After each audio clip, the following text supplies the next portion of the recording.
for a thrilling ride because tonight we're diving headfirst into the shadows with Barry Craig.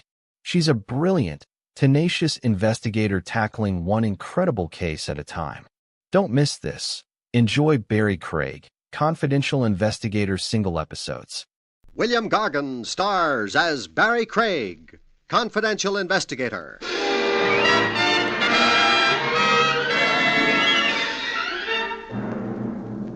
Sudden loss of weight might be cause for anxiety, but one good thing at least. It makes the pallbearer's job a whole lot lighter.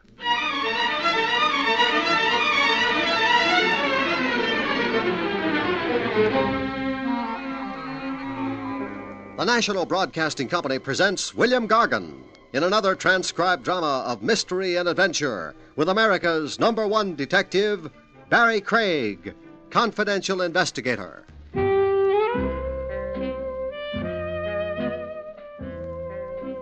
Barry Craig speaking. Once every year, an epidemic of lunacy sweeps across the nation. Some call it midsummer madness. You get sunstroke by day and moonstruck by night. I got my dose of it in a resort hotel. Jubilee Villa, the big neon sign across the roof said. Jubilee Villa, where days were given to pinochle and golf, and nights were given to lawn dances under big sheltering pines. Like everybody else, I was dancing. Unlike everybody else, I had a genuine, non-dyed, natural blonde babe in my arms. Oh, you dance divinely, Barry. If you'd only put that in writing, Blondie. In writing? I collect testimonials. Oh. Blondie was a vacation guest with a ruby mouth and a slim, trim Panatella chassis. Not an extra ounce of butterfat or chocolate bonbon anywhere on her. The name she gave was Linda Paris. I was kicking my heels at Jubilee Villa at Linda's own request. She'd phoned me to please come. What she had on her lovely mind, I didn't know yet. I was too busy totaling up what she had on the outside. Well, I suppose the time has come to talk, Barry. Cruel words. You've probably been wondering why I telephoned you and dragged you up here. I stopped wondering after the second highball. Down that path there's a grape arbor. We can be alone there. You've enticed me. Only to talk about my problem. Oh. I really do have a problem, Barry. Yeah, I know, with men. You've had that same one problem since the age of 3, I'll bet. But leave us sojourn.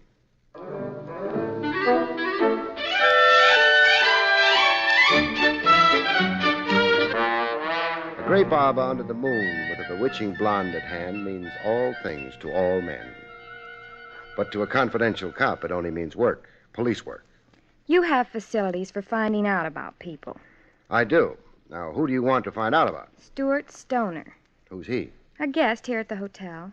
So you want a confidential police check on him? Yes. I want to do the conservative thing before Before getting too enmeshed? Before getting engaged. And you're afraid Stewart is a low-down fortune hunter. Is that the nub of it? Oh, well, he led me to believe that he, too, is rich. I'm assigned. What are the vital statistics on Stuart Stoner? Hometown, family, business, etc., and so forth. I know nothing except that his people are supposed to be in Milwaukee society. You'll know more when I'm through. Milwaukee, here I come.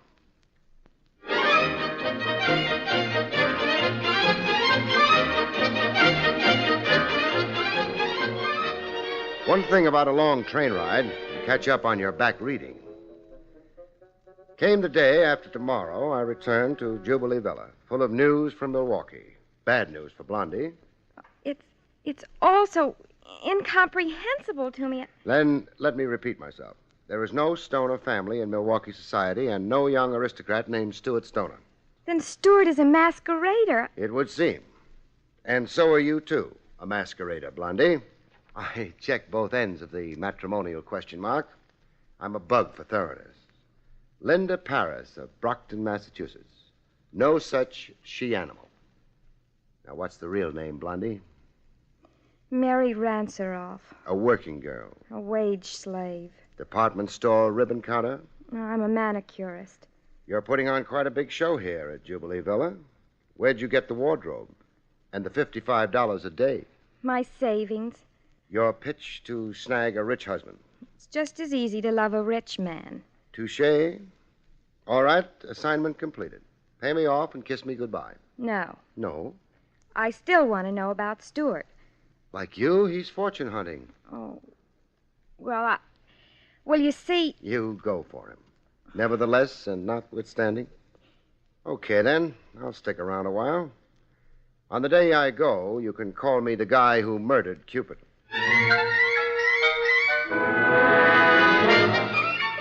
I didn't buck Stuart Stoner right away. I made a study of him first from afar. Watched his behavior like a guinea pig behind glass. A guinea pig with a pencil-lined mustache. I watched him whack a tennis ball. Well, an ace. I joined in the gallery applause. I watched him elbow up to the oval bar in the cafe lounge. Much too green in the gills for an athlete, and a haunted look around his eyes, like sleep came tough. And ordering the type of drink guaranteed to drown anyone's sorrow. Steve, another one of the same. Double. I watched him playing cards in the casino, a two-handed game for stakes that could lift the national debt in Pongo Pongo. Well, that beats me. Guess it's not my night. Well, better luck tomorrow. That's what you said yesterday. I'm afraid I'm a little short of cash. Oh, check is fine, Stoner. Huh. And if you're overdrawn at the bank, an IOU's just as good. $6,000 loss for the afternoon's play. But what made it especially interesting for me was the face of the winner. I knew the face. I'd seen it around, on the streets and in the rogues gallery. Lou Latimer, a conman, card sharp, and plain crook. The question I asked myself was, why was a card sharp accepting IOUs from a phony vacationer posing as a son of wealth? Latimer worked like a cop worked. He checked the pedigree of every sucker he sat down to cards with. Latimer had to know that Stuart Stoner was a made-up name. So why was Latimer accepting paper instead of cash? That evening, after a supper orgy of borscht and baked herring, I tackled Stuart Stoner in person. He was sprawled on a hammock, letting the supper digest. Fitz? No. no, Fitz. Just every now and then a feeling of suffocation, like now I blank out. Stoner. Blank out he did, big. Eyes staring blindly and not a flutter to him, hardly a pulse. And his face contorted in ugly red folds, like it was an outside picture of some deep agony inside. I left him as he was and went for help. The house doctor had been gone for almost 20 minutes before Stoner could put words together coherently. Please, don't broadcast what you saw tonight. You seemed to slip into a fog then, Stoner. I got the feeling your eyes were seeing sights you were trying to shut out. My eyes were seeing sights? The eyes of memory, let's say. Well, like you were looking over your shoulder into yesterday. Like you were an amnesiac. What's in yesterday that gets you by the throat, Stoner? well, you're talking talk I don't understand. Stuart Stoner, you call yourself. Well, what's your right name? Some other time, huh? If you insist on this sort of weird interrogation right now, I just... That night I had a crazy dream. I dreamed there was a load of iron hanging from the ceiling like a chandelier. Hanging on a line with my head, ready to drop if the length of wire holding it ever snapped. I lay there making book the wire wouldn't snap. I was wrong. It did snap. When the iron dropped, I promptly stopped dreaming.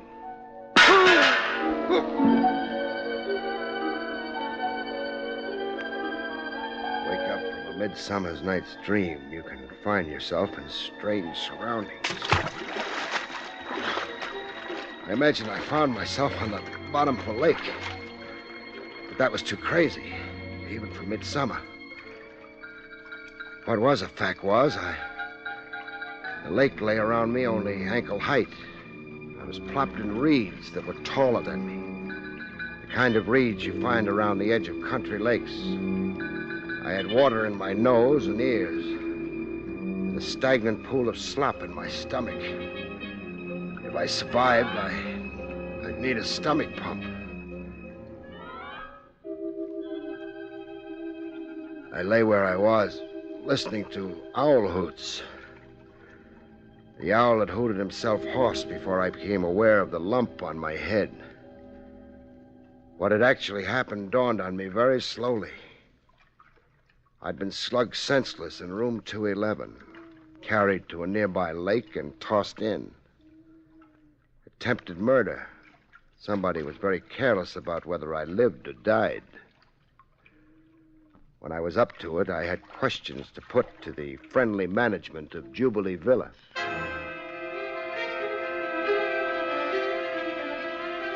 The guy managing Jubilee Villa looked like a wax museum exhibit.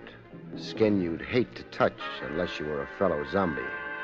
And horn-rimmed glasses with lenses so thick his eyes magnified into the size of golf balls. A brass nameplate on the desk read Otto Henser. His attitude towards me was downright contemptuous. Mr. Craig, you expect me to give credence to this fantastic story. I do expect. Mr. Craig, you suffer from sunstroke. I wear a visor cap in the sun. Well, then it is too much to drink. A man with your imagination should never drink. I've been on buttermilk since I arrived here. Look, Henser, I don't imagine being slugged and thrown into a lake. Well, then at least thank your stars that you are alive. No fault of my assailant's. My guess there is he didn't figure I'd land in a shallow bed. Then you insist on this preposterous story. At the top of my lungs. Someone in Jubilee Villa resents my being around. I'm a meddler. There's some scheme afoot and... Wait. Yes, Mr. Craig. The management of Jubilee Villa, that's you, wanted me out of the place at 9 p.m. tonight. Why, Henser? A prior reservation for room 211. Sure that's the only reason? It is the reason, of course. I didn't comply with the vacate request. I went to bed, and from there I was forcibly evicted. I woke up in the lake. Mr. Craig, there is no connection between our simple request that you give up your room and this hallucination. I'm getting awfully tired of you insinuating I'm a nut. All right, then. I will accept your story. And your explanation of it on that basis? A prowler. There have been other incidents, come to think of it. A trespasser entered your room. You were assaulted. And carried a half mile from my room to the lake. Mr. Craig, the criminal mind is something unpredictable. There is no logical pattern. Bull. You've sure been trying to sell me one idea after another, Henser. Why? Because I'm perplexed. Like you are perplexed. I think one thing and then I think another. I see. Right now, Henser, I'm thinking one thing. And what is that? That you could be a grade A 14-carat phony. The next day, I let the conman and card shop Lou Latimer tell me a few lies. Man has a right to live down his past, Craig. No question. I had a few brushes with the law once. Sure, I don't deny it. You served a few sentences? One sentence. Pardon the slander. I'm a changed man today. Pillar of the community. San Quentin community? Oh, the way you cops love to ride a guy. Beastly of us. Look, I'm a respectable businessman today. What business? Salesman. Selling bunco? Machine tools. What are you doing here at Jubilee Villa? Vacationing. With a deck of cards in every pocket? I don't play cards the same old way. Meaning? I play for pastime. For profit. So I play to win. Who doesn't? Which brings me to a basic question. What? An IOU. I saw Stuart Stoner give you a $6,000 piece of paper. I won it fairly. Even supposing you did. How come you're accepting paper from a masquerader? A what? A masquerader. The name Stuart Stoner is an alias.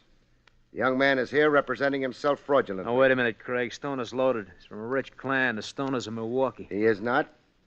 That's only a cardboard front. Stoner is a phony. And you know it, Latimer. How would I know it? Because that's how you operate. Before skinning a sucker, you check every detail of his pedigree back to the day he was born.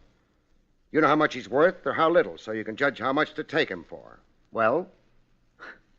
Well, what you say is a fact, that Stoner's a phony, then I've been rooked, huh? I'm holding worthless paper. Well, that's on me, huh? It would appear. But I still wonder.